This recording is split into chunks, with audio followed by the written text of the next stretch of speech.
Bem, nós vamos ao segundo livro de Samuel, no capítulo 7.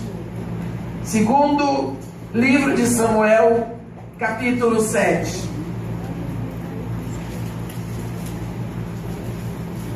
Vamos começar a leitura no versículo 8, onde está escrito assim: Agora, pois, assim dirás ao meu servo Davi: Assim diz o Senhor dos Exércitos: Tomei-te da malhada, de detrás das ovelhas, para que fosses príncipe sobre o meu povo, sobre Israel.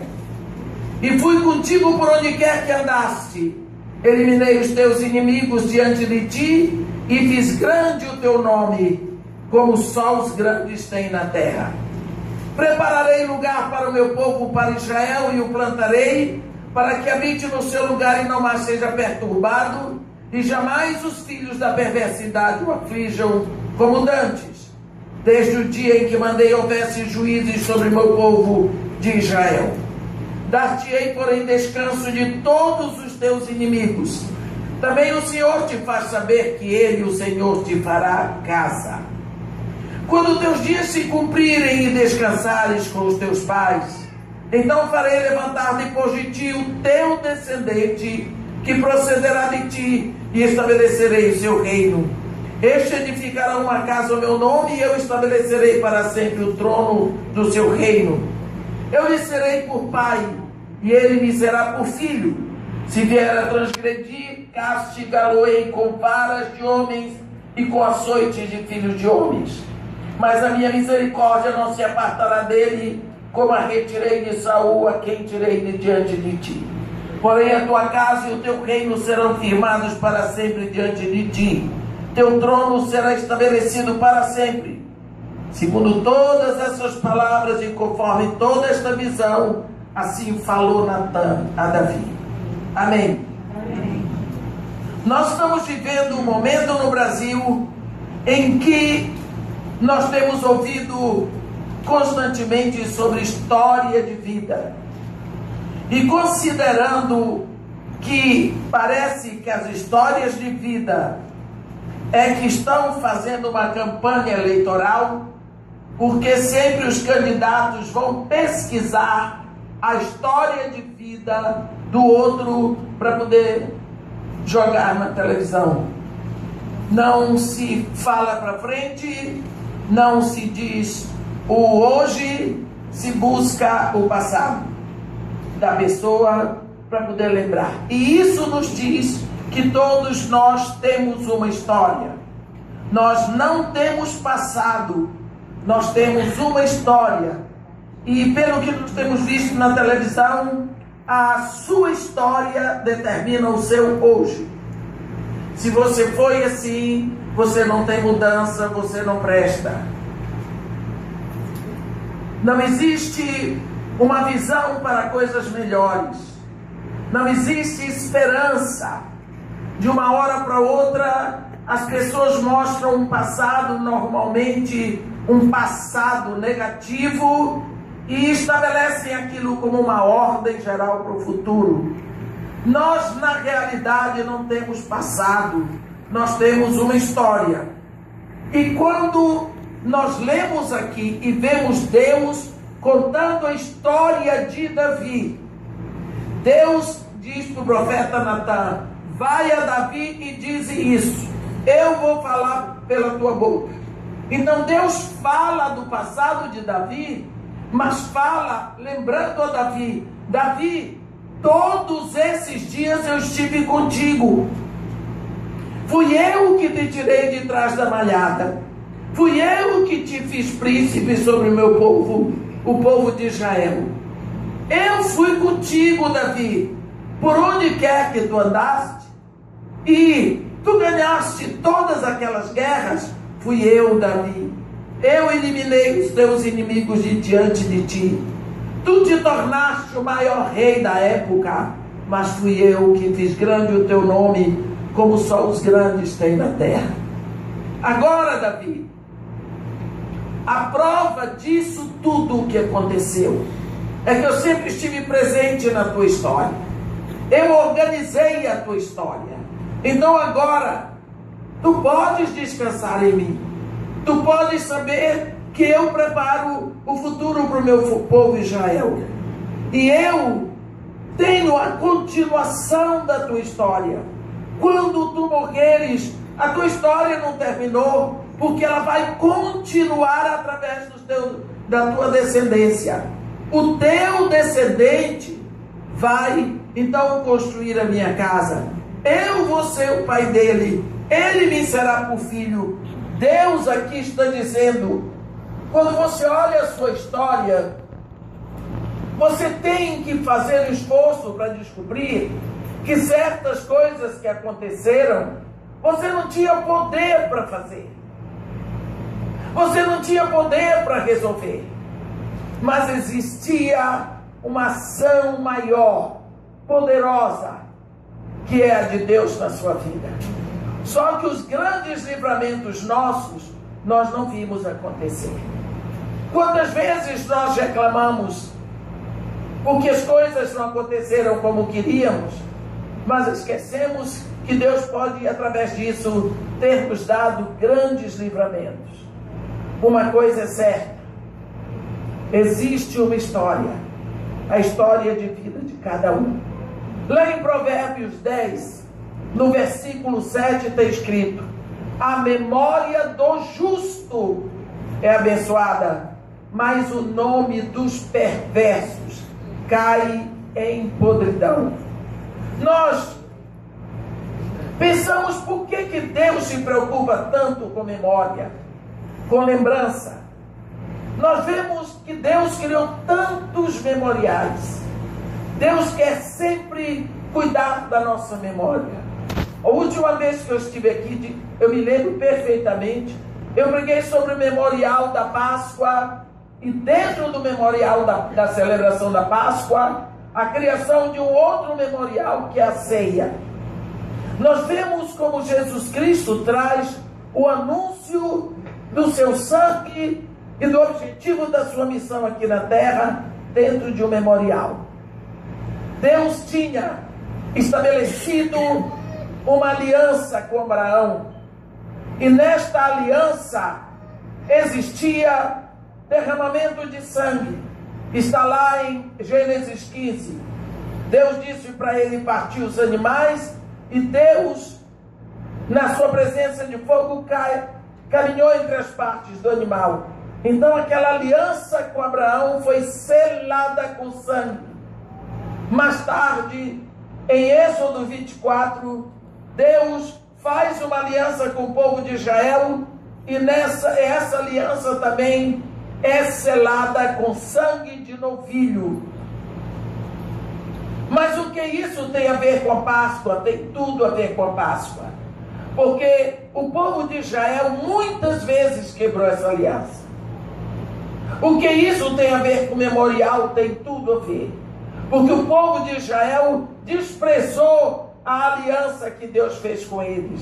Então, 700 anos antes que Jesus viesse, Deus falou por boca do profeta Jeremias, dizendo: eis que vem dias, diz o Senhor, em que firmarei nova aliança com a casa de Israel e com a casa de Judá, não conforme a aliança que fiz com seus filhos, com seus pais, quando os tomei pela mão e os tirei da terra do Egito. Porque eles desprezaram a minha aliança, não obstante eu os haver desposado. Porque esta é a aliança que farei com eles naqueles dias. Nas suas mentes imprimirei as minhas leis, também no seu coração eu as escreverei. Eu serei seu Deus, eles serão meu povo. Não ensinará mais um ao outro, dizendo: conhece ao Senhor, porque todos me conhecerão, desde o menor até o maior, porque para com eles usarei de misericórdia, e dos seus pecados jamais me lembrarei. Como toda aliança é selada com sangue, quando Jeremias vem falando dessa nova aliança, Isso daí criou um quadro de dúvida. Por quê? A aliança que Deus fez com Abraão em Gênesis 15 é assinada com sangue. A aliança que Deus faz com o povo de Israel em Êxodo 24, selada com sangue. Mas e essa nova aliança enunciada por Deus pela boca do profeta Jeremias? Que sangue? É como um documento sem assinatura. Não tem testemunho, não tem sangue. E quando Jesus Cristo vem naquela sala lá de cima, e celebrando a Páscoa, que é o memorial para os judeus, ele estabelece o memorial dele, que é a ceia. Ele então diz: este é o sangue da nova aliança. Ele está dizendo para aqueles discípulos, a nova aliança enunciada por Jeremias, que vocês pensam que não tem valor porque não tem sangue, eu agora vou assinar com meu sangue. O sangue que sela essa nova aliança é o sangue que neste momento está correndo nas minhas veias. Este vinho representa a nova aliança no meu sangue. Só que esta nova aliança, quando está escrito no grego, o nome é diatheke, D-I-A-T-H-E-K-E. E isto é um tipo de aliança diferente, porque normalmente numa aliança, a aliança é estabelecida entre duas partes. Você cumpre a sua parte, eu cumpro a minha. Cada um tem a sua participação. Mas quando a palavra é diatheke, é mais como uma ordem superior. Eu vou fazer tudo. Eu me responsabilizo. Está vendo? Por isso Deus diz em Ezequiel 36, eu porei em vós coração novo. Deus se incumbe de fazer tudo. Dar-vos-ei coração novo, e porei dentro de vós espírito novo. Tirarei de vós o coração de pedra, e vos darei coração de carne. Porei dentro de vós o meu espírito, e farei que andeis nos meus estatutos, e guardeis os meus juízos, e os observeis. Significa que Deus entra com tudo. Esta nova aliança é a aliança que nos cobre. Nós estamos seguros nesta aliança. E o memorial, para que não nos esqueçamos, é a ceia. Paulo diz: todas as vezes que tomardes do pão e beberdes o vinho, anunciais a morte do Senhor até que ele venha. A ceia não é um memorial qualquer. Quando você toma a ceia, você não está anunciando o Evangelho, você não está anunciando a vida, você está anunciando a morte. É isso que está escrito em 1 Coríntios 11, 26. Você anuncia a morte. Por quê? Porque Jesus quer ser lembrado pela morte dele. Porque é para isso que ele veio. O escopo de Jesus sempre foi esse. A missão dele seria frustrada se o sangue dele não fosse derramado lá na cruz.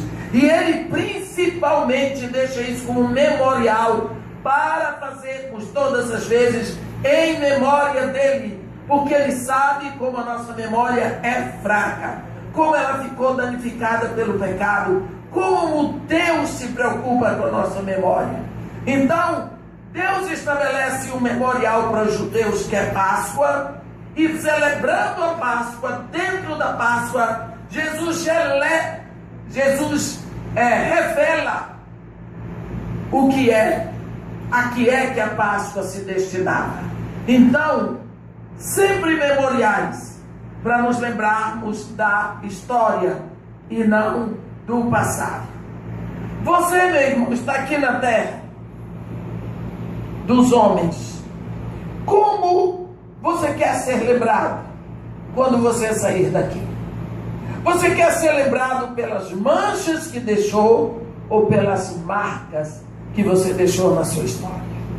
Porque tem pessoas que passam pela vida deixando marcas. Marcas de caráter imbatível. Marcas de bênção. Marcas maravilhosas. E agora eu estava ali com o pastor Duda. E a gente lembrando das marcas maravilhosas do caráter, da vida, da postura do pastor Iago e da Ivone. Como é bom glorificar a Deus pela vida de pessoas assim. Que privilégio conviver com pessoas assim. Como é bom a gente abrir a boca e glorificar a Deus pela vida desse casal. Mas quantas vezes conhecemos pessoas que a gente não pode abrir a boca para dizer, porque as manchas saltam mais alto, não é? E Jesus Cristo que diz assim, que brilhe a tua luz, e que todos os homens vendo o teu testemunho possam glorificar o Pai que está no céu. Então, quando a luz do caráter, a beleza da vida de pessoas salta tão grande, a gente não louva essas pessoas, mas glorifica a Deus que as fez, não é? Mas as histórias que nós temos ouvido na televisão são só manchas. É tanta mancha que eu acredito que a maioria das pessoas estão assim, não vê a hora de chegar domingo para acabar com o jogo de mancha e de podridão. Sabe, quando Noé percebeu que estava na hora de que o dilúvio tinha terminado, ele abriu uma janelinha na arca e soltou um corvo, mas o corvo não voltou. E o corvo não voltou porque ele encontrou um pasto excelente para ele. Ele encontrou podridão.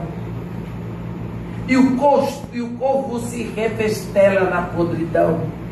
Não deu nem para ele procurar, ele encontrou. Eram só cadáveres humanos e de animais. O corvo não voltou, então ele passou 7 dias e mandou uma pomba. A pomba, que é um animal limpo, voltou logo para ele, porque não achou lugar para colocar o pé, não foi nem o bico, o pé. O corvo não voltou porque ele tinha uma festa e um banquete.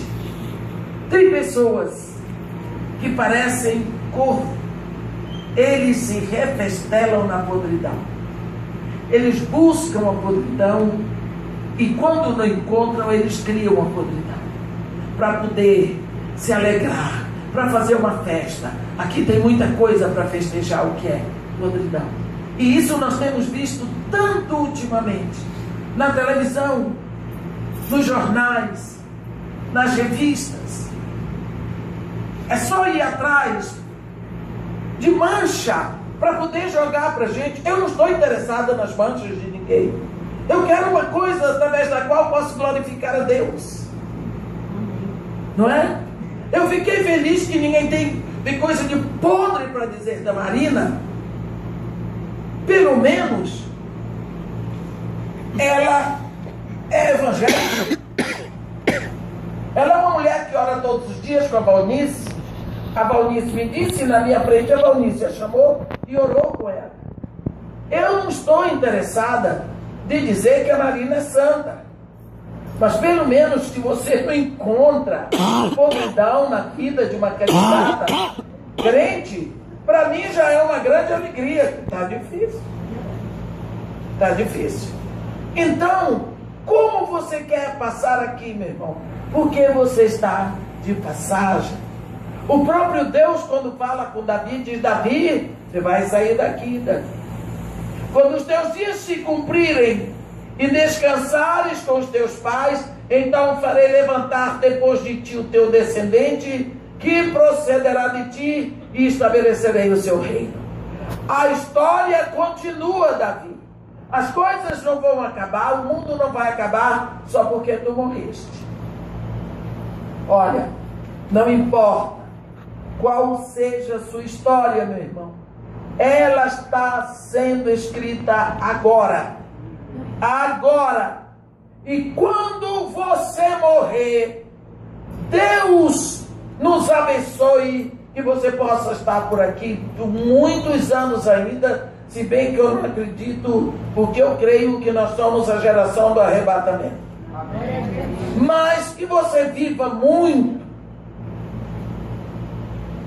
5 coisas pelo menos vão ficar. Porque tem coisas que você só pode fazer aqui na terra. Não é? Você não vai orar lá no céu. Você não vai ofertar lá no céu. E nem no inferno, que Deus lhe devendo de ir para lá. Então, a oportunidade agora é aqui, é hoje.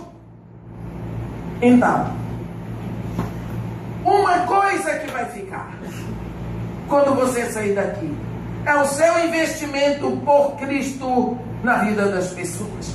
Isso vai ficar.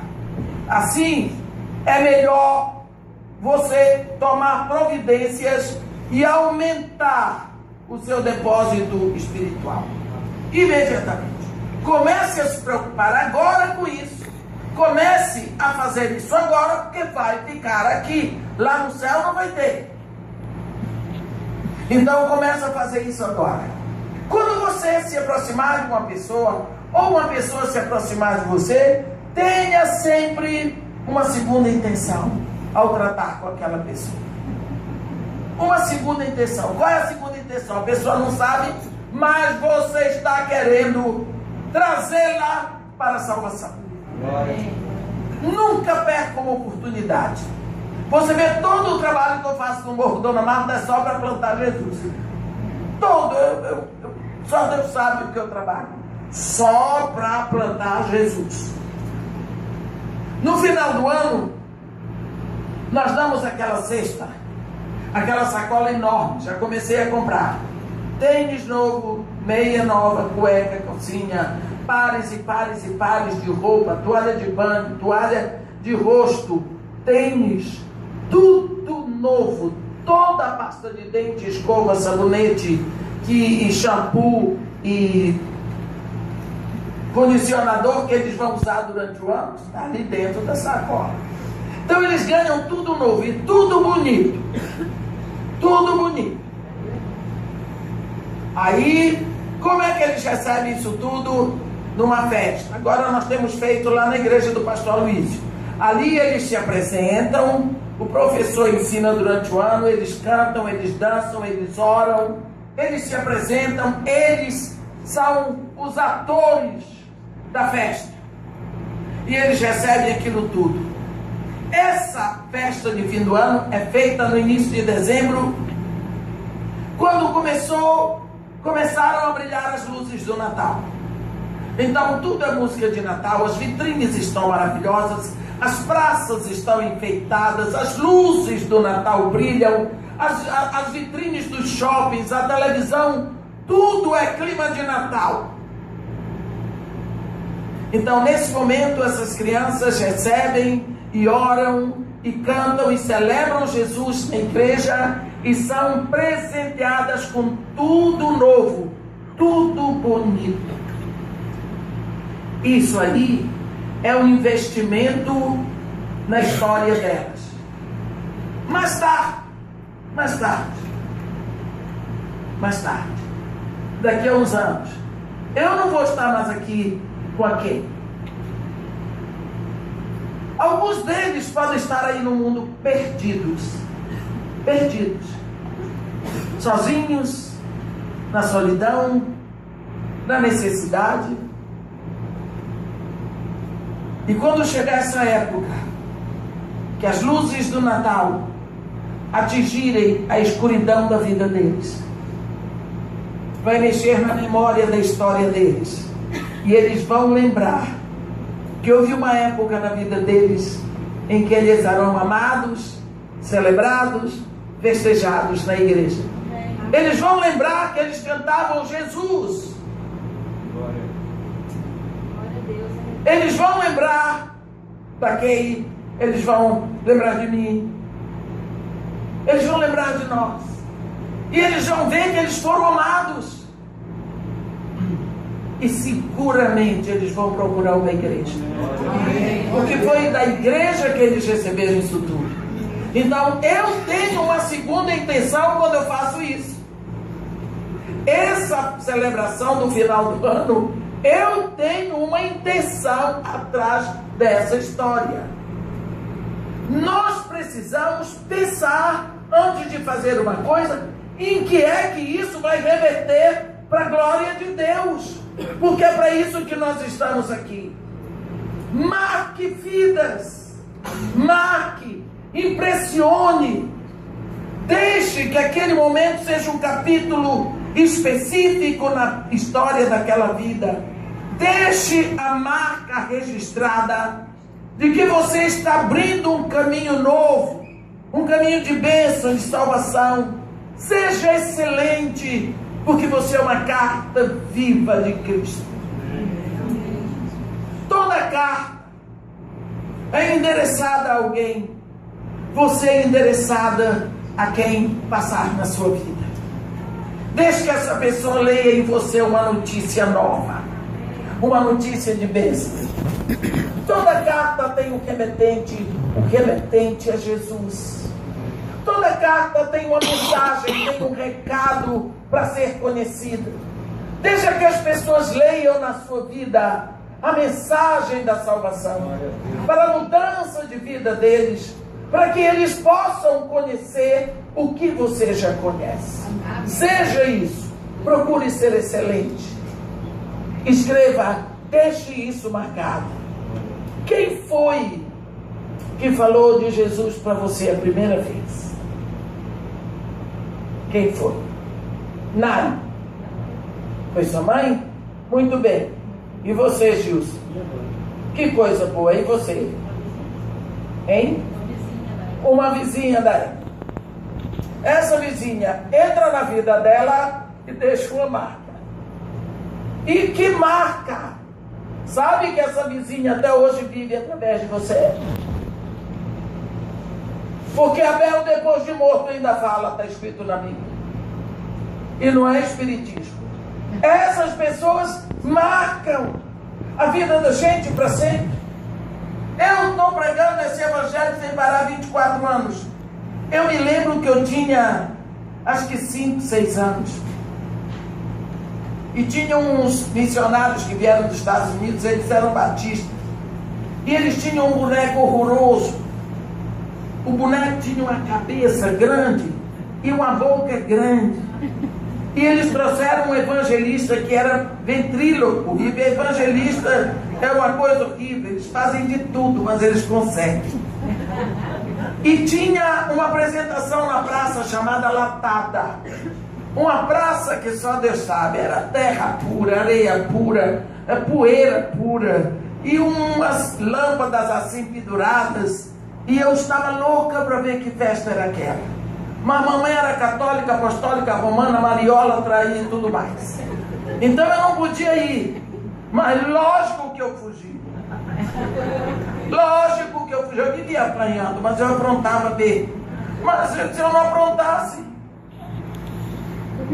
eu fui para lá.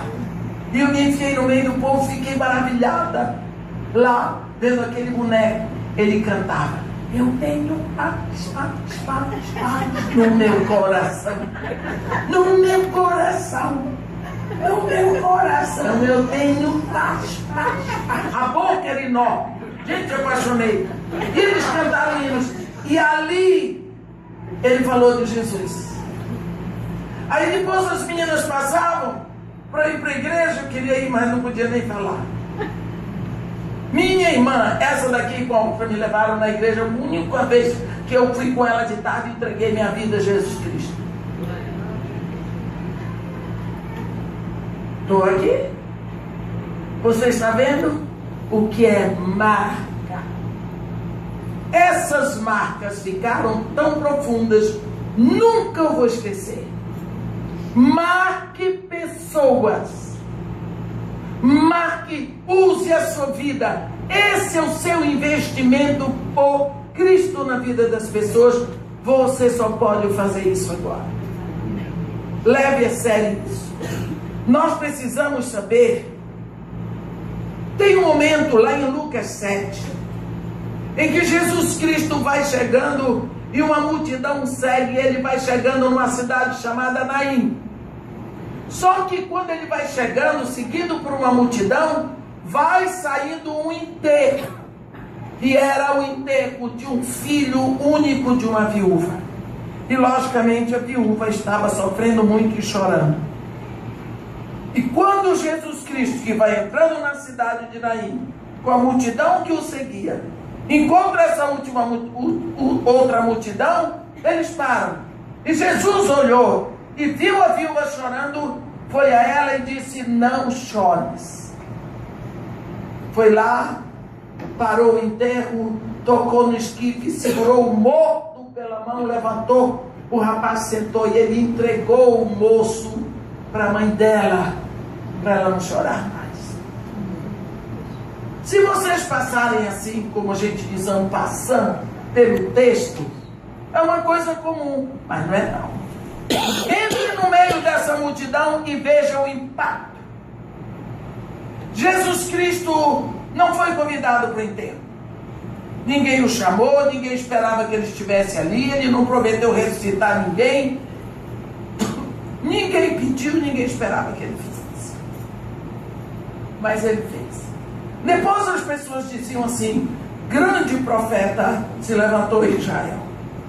Eu quero lhe perguntar, será que alguém pôde esquecer aquele momento?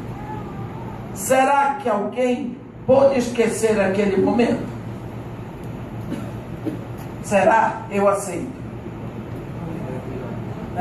Será? É o diácono aí. Será que alguém pôde esquecer aquele momento? Nunca mais. Ele deixou uma marca. Ele deixou um momento indelével na vida daquelas pessoas. Por quê? Porque naquela época uma viúva não tinha pensão.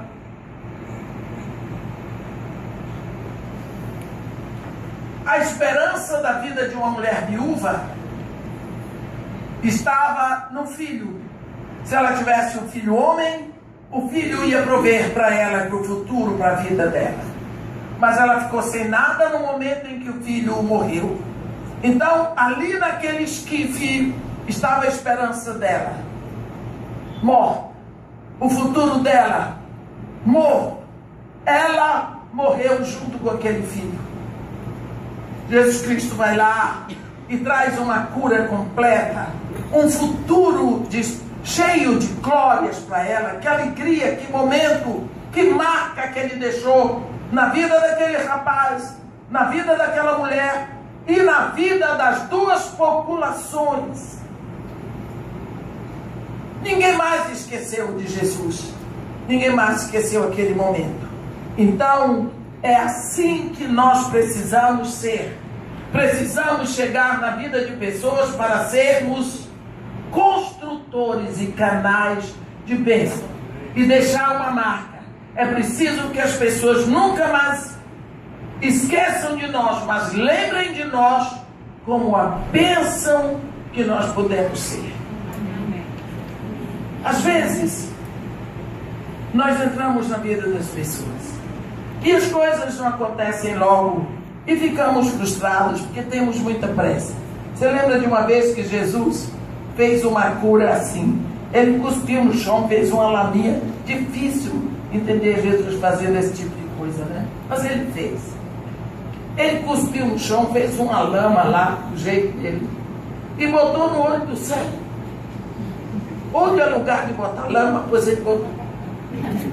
Aí depois ele mandou o cego se lavar. Lá vem o cego de lá: Jesus, e agora? Como é que você está vendo? E o cego feliz da vida: eu estou vendo homens como árvores. Sabe o que é que o cego estava dizendo para Jesus? Eu melhorei muito, porque antes eu não via nada.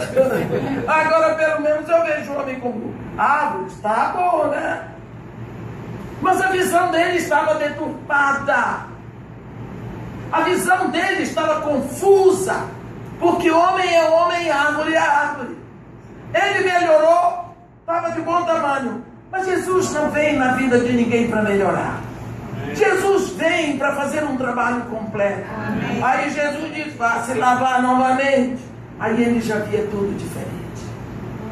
Então, às vezes, essa cura, esse trabalho se faz por etapa.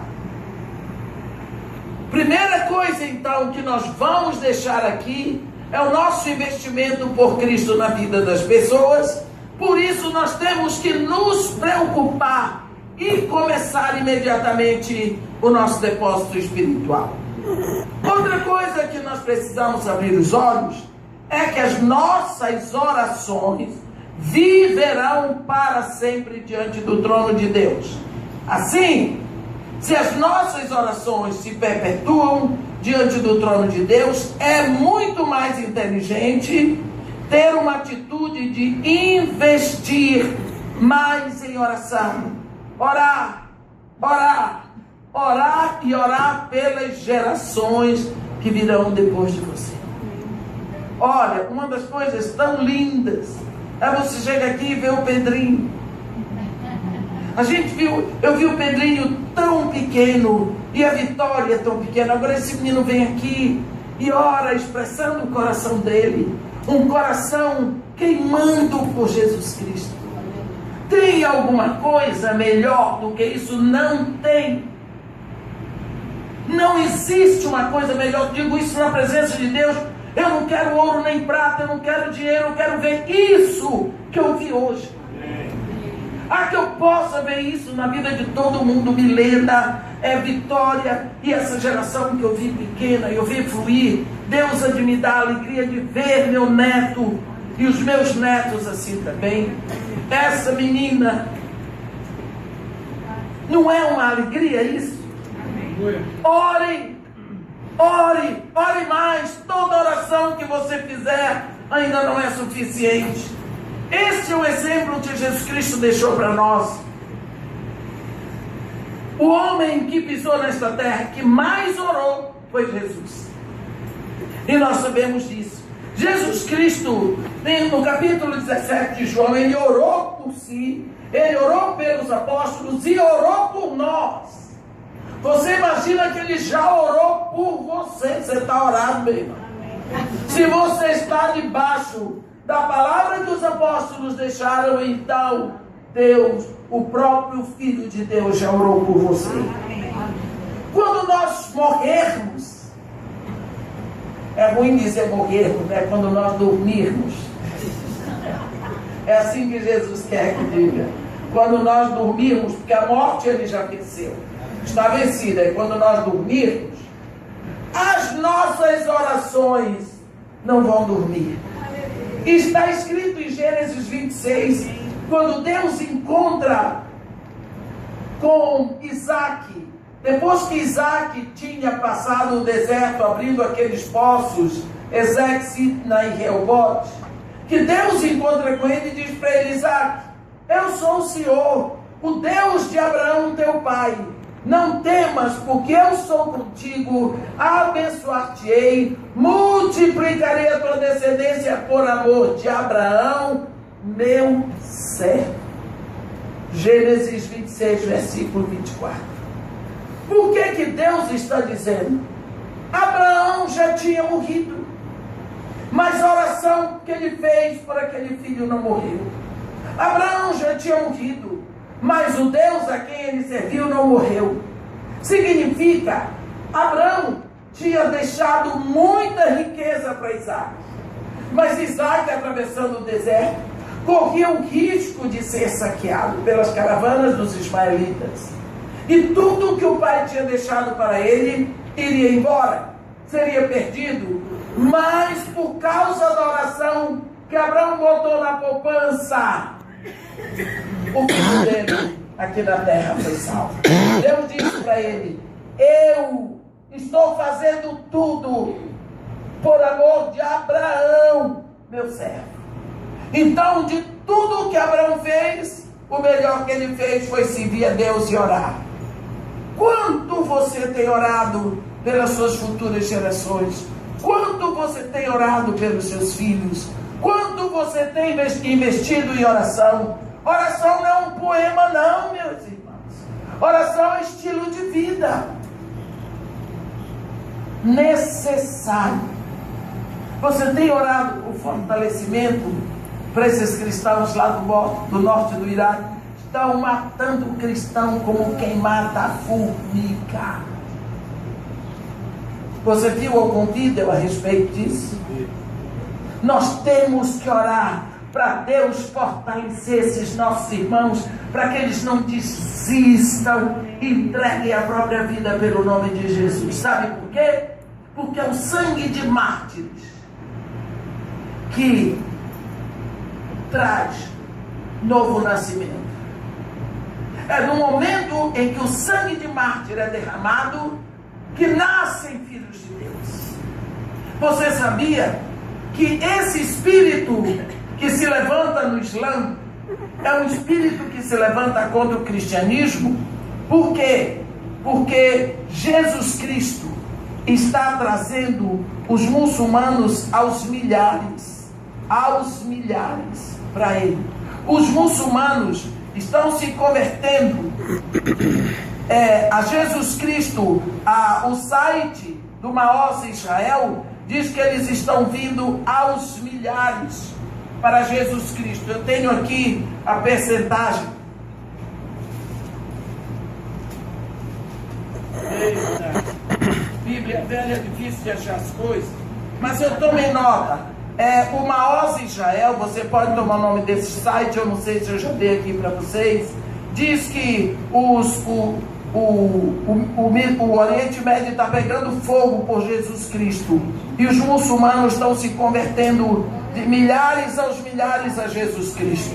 Então, por que Jesus Cristo está edificando a igreja dele entre os muçulmanos? Esse espírito muçulmano se levanta para matar os cristãos. Eles não estão matando os hindus, eles não estão matando nem mesmo os muçulmanos, eles só se levantam contra cristãos, porque são os cristãos. Pronto, o papel está aqui, eu não consigo ver, toda vez está aqui. Eles só estão se levantando contra cristãos. Eu tomei nota, tem esse site, www.maozisrael.org. Eu já tenho esses dados aqui, não. Tem um egípcio que é evangelista, que ele é cristão. O nome dele é Fada Zachariah, é Pai Zacarias. E ele tem um grupo de evangelistas. E ele está nos Estados Unidos. Ele tem um programa de 90 minutos por dia, que cobre todo o Islã. E ele prega Jesus. E ele diz que os muçulmanos, o islamismo está em colapso total. Porque eles estão vindo aos milhares para Jesus. Ele diz que por ano 10 mil muçulmanos se convertem a Jesus na Algéria. 35 mil por ano em Marrocos. 50 mil por ano na Arábia Saudita, em a capital do islamismo. 6 milhões por ano em toda a África. A Jihad Islâmica está oferecendo 80 milhões de dólares pela cabeça desse homem. Então, no momento em que Jesus Cristo está edificando a sua igreja, lá entre os muçulmanos, o espírito que se move no islamismo se levanta para matar cristãos. Só que eles não sabem é que quanto mais eles matam cristãos, mais conversão vai haver. Porque foi na morte de Estevão, no sangue derramado de Estevão, nasce Paulo. E quando você olha e você vê o que Deus promete ao povo árabe, ele promete salvação. Ele diz: o Senhor se dará a conhecer ao Egito, e os egípcios conhecerão o Senhor naquele dia. Se eles o adorarão com sacrifícios e ofertas de manjares, e farão votos ao Senhor e o cobrirão. Ferirá o Senhor aos egípcios, ferirá, mas os curará. Converter-se-ão ao Senhor, e Ele lhes atenderá as orações e os curará. Naquele dia haverá estrada do Egito à Assíria. Você sabe o que é isso? Você sabe onde é a Síria? É o norte do Iraque, onde eles fundaram agora esse Estado Islâmico. Olha a Bíblia. Naquele dia haverá a estrada do Egito até a Síria. Os assírios irão ao Egito, e os egípcios à Síria. E os egípcios adorarão com os assírios. Gente, eu fico impressionada por isso, sabe por quê? Sabe quando eu vim aqui que eu disse para vocês, olhe, não é primavera árabe, não é possível que um rapaz desempregado toque fogo no corpo, lá na Tunísia, e isso levante uma revolução em todo o Islã. Isso é o início de uma perseguição muito grande que vem para a igreja. Eu tinha certeza. Naquele tempo, logo na queda do primeiro-ministro do Egito, naquela semana mataram 80 cristãos dentro de uma igreja no Cairo. Olha o que a Bíblia diz aqui. Naquele dia haverá a estrada do Egito até a Síria. Que estrada é essa, meus irmãos? Quer dizer, um só caminho, um só acesso, uma só oração, um só Senhor, um só Evangelho. Os assírios irão ao Egito e os egípcios à Síria. E os egípcios adorarão com os assírios. Significa, será a mesma oração ao mesmo tempo. Está tudo escrito. Naquele dia Israel será o terceiro, com os egípcios e os assírios, uma bênção no meio da terra. Porque o Senhor dos exércitos abençoará, dizendo: bendito seja o Egito, meu povo, e a Síria, obra das minhas mãos, e Israel, minha herança. Você está vendo? Tudo está acontecendo agora. A Síria está fervendo. É lá que tinham que matar cristãos, porque a Síria é o norte do Iraque. Sempre foi o lugar dos cristãos, mas são cristãos católicos ortodoxos, não tem nada a ver com o Papa. São católicos ortodoxos de Jesus Cristo. Como a igreja anglicana é também uma igreja católica, porque aqui quando fala católica pensa romana, mas não é. Então você vê o que está acontecendo. O norte do Iraque, onde tudo começou, oferecendo sangue de filhos de Deus. Lá no Iraque, eles diziam: o mundo vai terminar aqui, porque começou aqui, começou lá mesmo. Abraão iraquiano, Noé e toda essa raça. O que eu estou dizendo é que Jesus Cristo está edificando a igreja dele. O que foi que aconteceu na Nigéria? Levanta-se da Nigéria uma igreja tão grande, cresceu tanto, Deus abençoou tanto, que tem 50 mil pessoas. A cidade toda é a igreja. Toda. Os bancos, os hospitais, as universidades, as escolas, os supermercados, tudo da igreja. Tudo. O templo dessa igreja tem 2 quilômetros de comprimento por 900 metros de largura. E vários cultos por domingo. Quando o pastor faz o apelo, o povo corre. Eu estou quase indo lá para ver se eu pego uns quilos. São 2 quilômetros para correr, para aceitar Jesus. Gente, ó, o povo vem chorando para se entregar.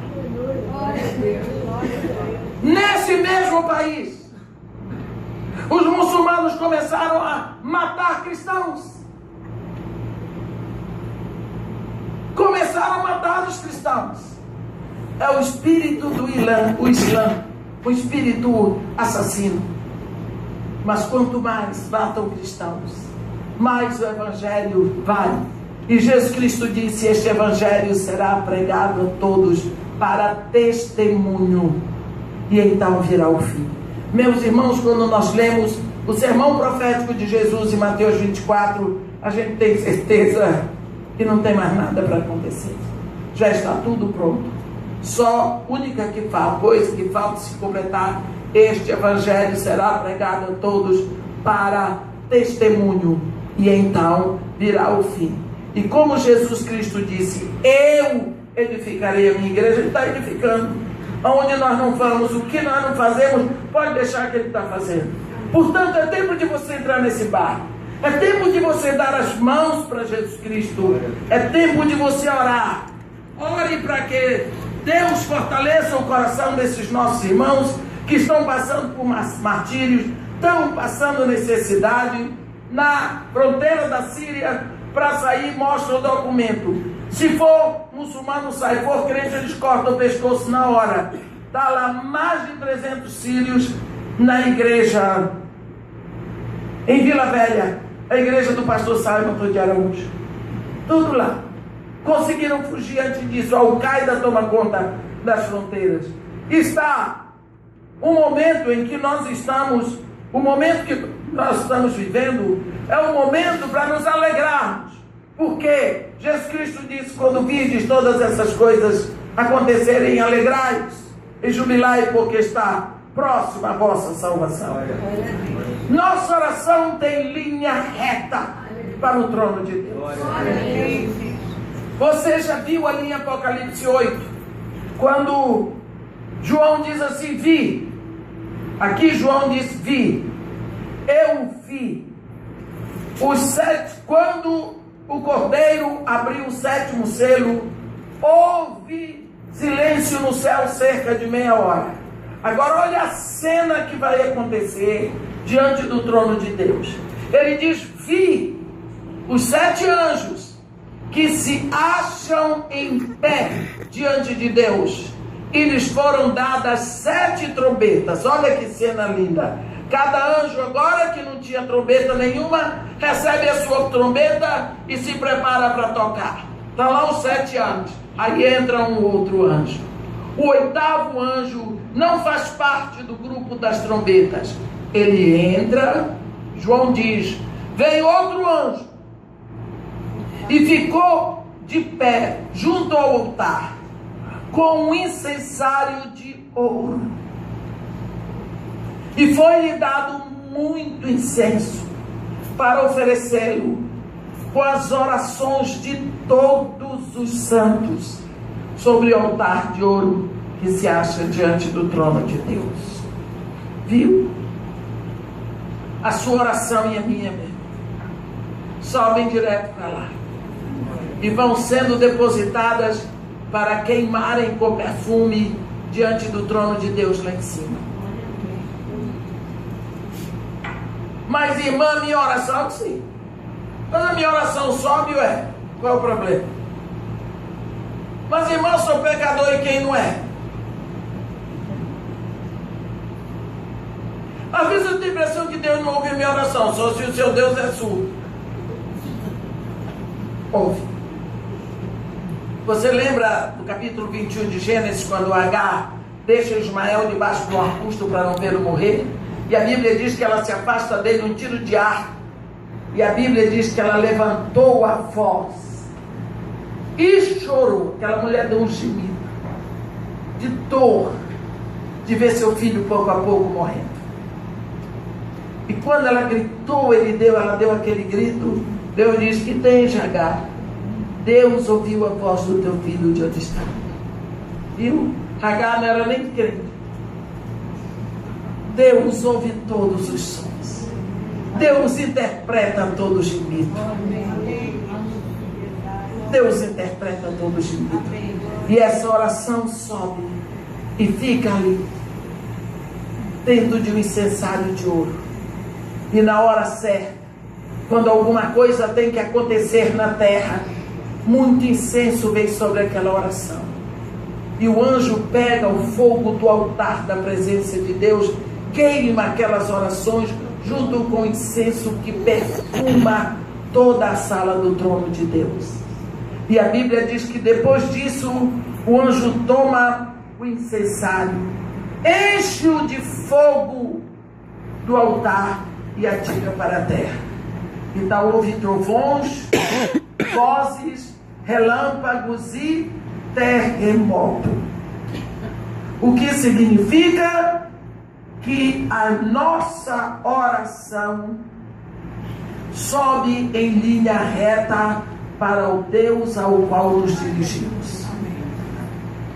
Então, se o seu investimento por Cristo é só aqui na terra, e quando você morrer vai ficar, se as suas orações feitas aqui não desaparecem, é melhor orar mais.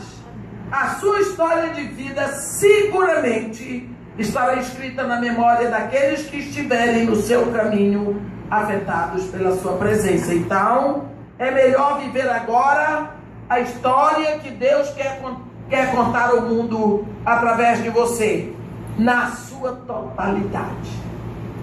Olhe a história de Paulo, como Paulo tem nos abençoado. Mas Paulinho de Tarso era muito especial, era o segundo maior escritor do Novo Testamento, depois de Jesus. Mas a primeira vez que o nome de Paulo aparece na Escritura é em conexão com o crime de assassinato. Assassinou o homem santo Estevão. Olha a história de Davi. Davi, que o próprio Deus está contando a história de Davi. Então a nossa história afeta. As pessoas ficam na nossa história. As pessoas que passam na nossa vida, elas lembram de nós de alguma forma. Ou como uma peste, ou como uma besta, ou como uma bruxa, ou como uma fada madrinha. Não é? Porque marca a nossa memória. Nós somos marcados por isso. Outra coisa também, as suas ofertas. Ou as suas ofertas e doações. O quanto você tem facilitado o ministério das pessoas, o trabalho do reino, através da sua oferta. Não é? Como você tem ajudado uma escola. É preciso que você saiba que quanto mais você abre a mão para dar, mais ela está aberta para receber. Então, quanto você tem investido dos seus bens para o reino? Porque às vezes você amealha tanto e guarda tudo para que haja briga depois da sua morte. Invista na vida dos filhos de Deus. Faça uma surpresa. Choque os outros com a sua oferta. Eu costumo, hoje de manhã estava falando de um porteiro que tinha lá no meu prédio, seu Aprígio. A mulher dele morreu cedo e eu sempre dei no final de ano, quando faz a oferta de sacolas para cá de Marimata, eu sempre preparei a oferta para os 2 filhos dele. Tem uma menina chamada Amanda e o Vitor. E um dia das mães, dia dos pais, eu estava pregando aqui no Rio, eu vinha de lá da igreja do pastor Wander, do Recreio, e quando nós chegamos em casa, ele abriu a porta. E eu disse para ele: aí, seu Aprígio, já almoçou? Não. Até que hora o senhor vai ficar aqui? Até as 2 horas. Aquilo mexeu comigo. Entrei no elevador com a Kay, subimos. Eu disse: Kay, hoje é dia do papai. Esse homem aí já não tem esposa. É dia do papai, todos os pais estão almoçando com seus filhos. Ele está aqui trabalhando como todos os dias. Daqui a pouco ele vai esquentar a marmita de ontem para comer. A gente podia fazer uma surpresa para ele. Ela disse: o que é? Eles vão dar uma oferta para ele, para causar um choque. Vamos dar um choque. Vamos deixar ele ficar. É bom. É bom. Aí ela disse: mãe, então vamos botar logo essa oferta que eu estou com fome. Tudo bem.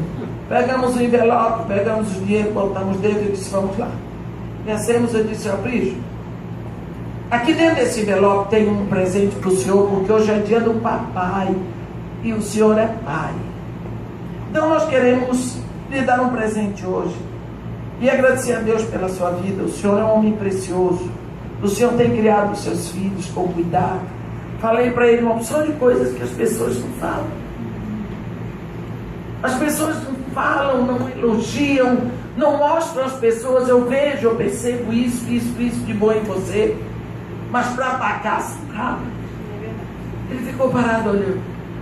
Se aqui dentro desse envelope tem um dinheiro para o senhor hoje comer uma comida boa com seus filhos. O senhor vai chegar em casa, pega esses meninos, leva para o restaurante, ou então, quem sabe, de tarde vai para uma pizzaria com eles, pede uma pizza gostosa, come com seus filhos, é dia do papai. É para festejar com ele o dia do papai. Ele ficou parado. Eu disse, mas então agora vamos orar. Botei a mão no ombro dele, aquele também. Começamos a orar, aquele homem começou a soluçar, seca. Você acha que alguma vez ele esqueceu disso? Nunca. Por quê? Ele foi marcado por uma oferta. E quando você ofertar, deixe claro que aquela oferta é uma oferta movida do seu coração. Deus moveu o seu coração para fazer. Aproveite aquela hora. Aproveite aquela hora. Dê até não aguentar mais. Faça essa experiência, você vai ver como ela é benfazeja, como ela é construtiva na sua vida e na vida dos outros. Os seus filhos carregarão outra coisa que você vai deixar aqui na terra. É que os seus filhos, eles vão carregar o seu DNA físico e espiritual.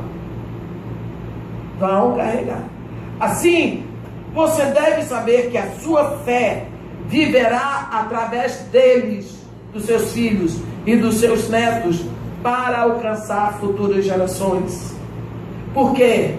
Porque as palavras movem, mas o exemplo arrasta. Dia do aniversário da minha nora, eu fui na casa dela, a minha irmã fez uma coisa gostosa, fomos para lá. Chega lá, estava sentada na mesa da copa e a minha nora veio para mim e disse assim: sabia que o seu neto, está com 8 anos agora, ele descobriu a senhora no, acho que é YouTube. Descobriu a senhora no YouTube e agora ele vive lhe assistindo. Eu disse, é mesmo, Glemart? Ele disse, aí correu lá, pegou um negócio daquele tablet. Chegou lá, botou o dedo, não sei onde ele botou e estava lá eu. Aí eu disse para ele, Glemart, você entende o que eu prego? Ele disse, entendo. E gosto muito quando a senhora fala de mim, do meu pai, da minha mãe e das minhas irmãs. Eu disse, sabe, Glemart, daqui a 15 anos você vai estar no púlpito pregando. E nesse dia você vai dizer para as pessoas, minha avó orou muito por mim e ela pregava no púlpito e já mencionava o meu nome. E hoje eu estou aqui. Você orou por mim, eu te orei por você antes de você nascer. E quando eu soube que sua mãe estava grávida, eu agradeci a Deus que eu sabia que Deus estava mandando um neto para mim. E quando eu soube que era menino, eu escolhi o seu nome. Quem deu o seu nome fui eu, não foi seu pai nem sua mãe. Esse nome Glemart, por isso que eu lhe chamo Glemart, é o nome do meu pai e do meu filho, os 2 homens da minha vida. E é um nome profético, porque Glen é um riozinho que traz vida dentro do vale. E Martin é uma pessoa que veio de lá de cima de Marte, veio de outro planeta. Então, veio lá de cima para fazer diferença aqui na terra. Portanto, você é profeta de Deus. A palavra está sempre na sua boca, no seu coração. E você vai ser o profeta da sua geração. Ele ficou olhando para mim assim. Acha que ele vai esquecer disso? Não. Não vai. Ele agora está me ouvindo ainda mais. Preste atenção à responsabilidade. Hebreus, no capítulo 11, no versículo 4, está escrito assim: pela fé, Abel ofereceu a Deus mais excelente sacrifício do que Caim, pelo qual obteve testemunho de ser justo, tendo a aprovação de Deus quanto às suas ofertas. Por meio dela também, mesmo depois de morto, ainda fala. Nós estamos numa passagem. As nossas marcas vão ficando enquanto nós vamos marcando a nossa história e a história das vidas por onde passamos. A nossa história vai sendo escrita, aquilo que fazemos que vai ficar aqui, vai ficar para ser lembrado pelas próximas gerações. Que a sua vida tenha marcas de Cristo, que você deixe marcas de um caráter lavado e redimido pelo sangue do Filho de Deus. Se preocupe com o que você está deixando, porque o que você está deixando tem que servir no seu investimento para a glória do Pai. Amém? Que Deus nos abençoe e nos guarde. Que faça resplandecer o seu rosto sobre nós e tenha misericórdia de todos nós. Amém. Senhor Deus nosso Pai, nós nesse momento queremos proclamar a tua autoridade e a tua soberania sobre as nossas vidas. Queremos te agradecer pela vida de pessoas que marcaram a nossa história, filhos teus que trouxeram uma contribuição espiritual para o nosso crescimento. Queremos neste momento, de modo muito especial, te agradecer pela vida do pastor Iaco, da Ivone, Senhor. Dois corações que marcaram a nossa vida, que são fortes como os construtores da história desta igreja. Ó Pai querido, enquanto existir reconciliação e vida, existirá a memória deles para a glória do teu nome. Obrigada pelo cuidado que ele teve, na inspiração do teu Espírito, de escolher pessoas para ficarem nesse lugar. E assim ele pode sair em paz, ele pode ficar sossegado, porque ele sabe que o mesmo Deus que o aconselhou a trazer esse pastor há de tomar conta desse pastor. Obrigado, Pai, pela liberdade, pela singeleza dele. Obrigado pela humildade, Senhor. Obrigado pelo exemplo do pastor Iaco. Que o Senhor dê a ele saúde e vida. Que o Senhor dê a Ivone alegria e paz. Que o Senhor os tome nos seus braços eternos. E que através da vida deles nós aprendamos que vale a pena andar aqui e deixar marcas do caráter de Cristo na construção de outras vidas. Por isso nós te agradecemos pela vida deles em nome de Jesus. Amém.